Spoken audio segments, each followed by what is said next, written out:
This is a maintenance video for the bolt system for the Eclipse GTEK.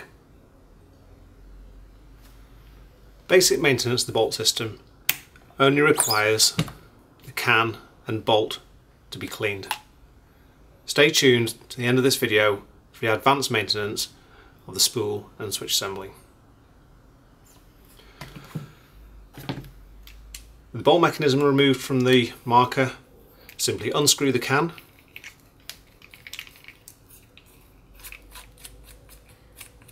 and slide off this piece. The main firing assembly can be placed to one side. Push the bolt through the can, moving the bolt.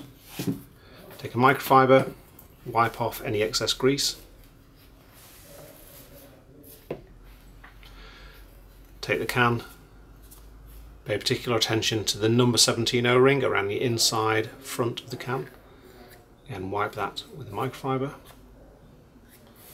Also use that in the back of the can, clean out the internal bore. Final part that needs cleaning would be the bolt guide. The O-rings that are on the bolt guide can just be wiped clean. Now take your Planet Eclipse grease, a small amount, an end of finger, and just wet the O-rings around the bolt guide first.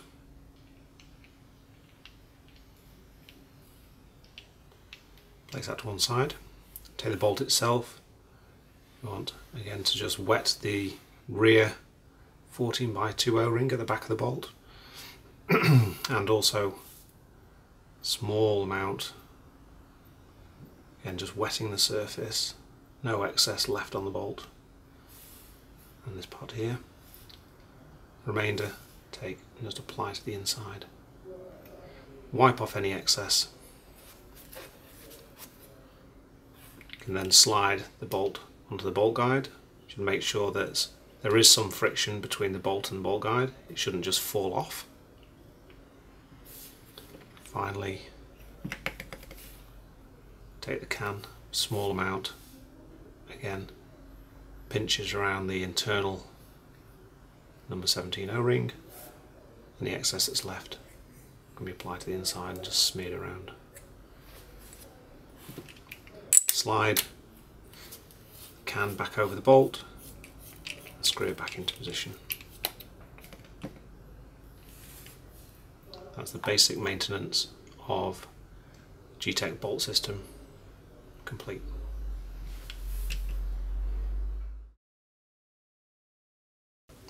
This is advanced maintenance of the Eclipse GTEK bolt system. We've already covered lubrication and cleaning of the can and bolt, so we'll remove these two parts first.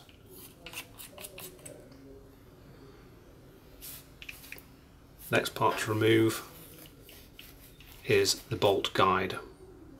This can be done either by using a microfiber to grip the bolt guide and unscrew the bolt guide, or if it's extremely tight, take a 2mm or 5/64 hex key, carefully slide it through a couple of the ports inside the bolt guide and just use that to gently lever the bolt guide around.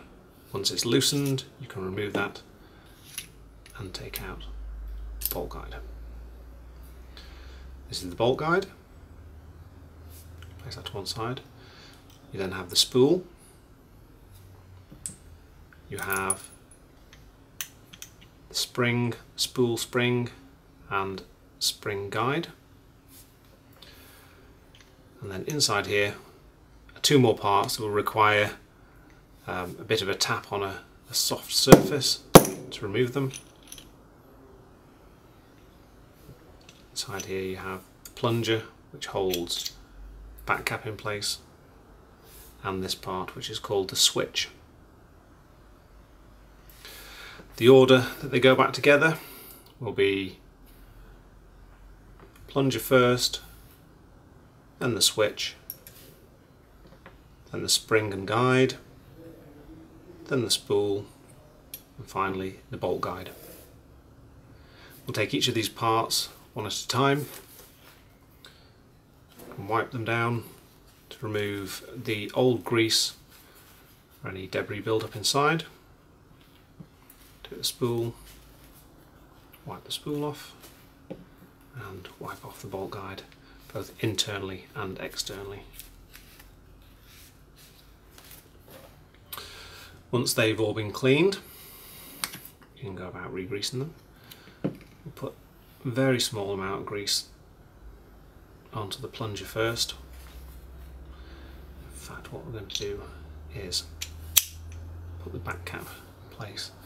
And then one of the most difficult parts of the reassembly is getting the plunger dropped back in the correct way around. It goes with the dome surface towards the back where it acts on the pin. I'm just going to try dropping that in, and luckily managed to get that in first time and just poke that into place.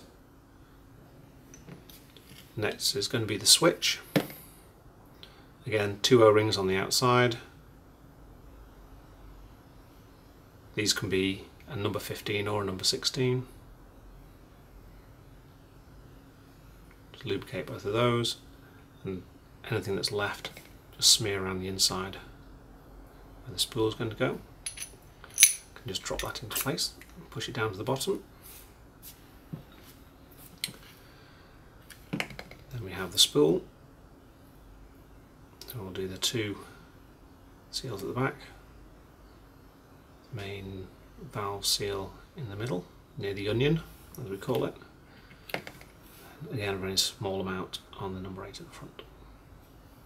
You can then take a spring and insert it into the back of the spool, and that can be slid into the switch at the back, and take the bolt guide, place it over the spool, screw that back into place.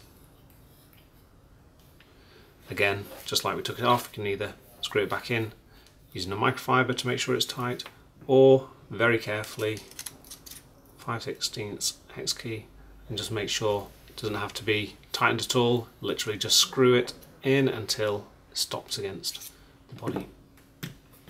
Before we reassemble the bolt, which we've already lubricated inside the can, we'll put a small amount of grease back onto the number 13 O-rings.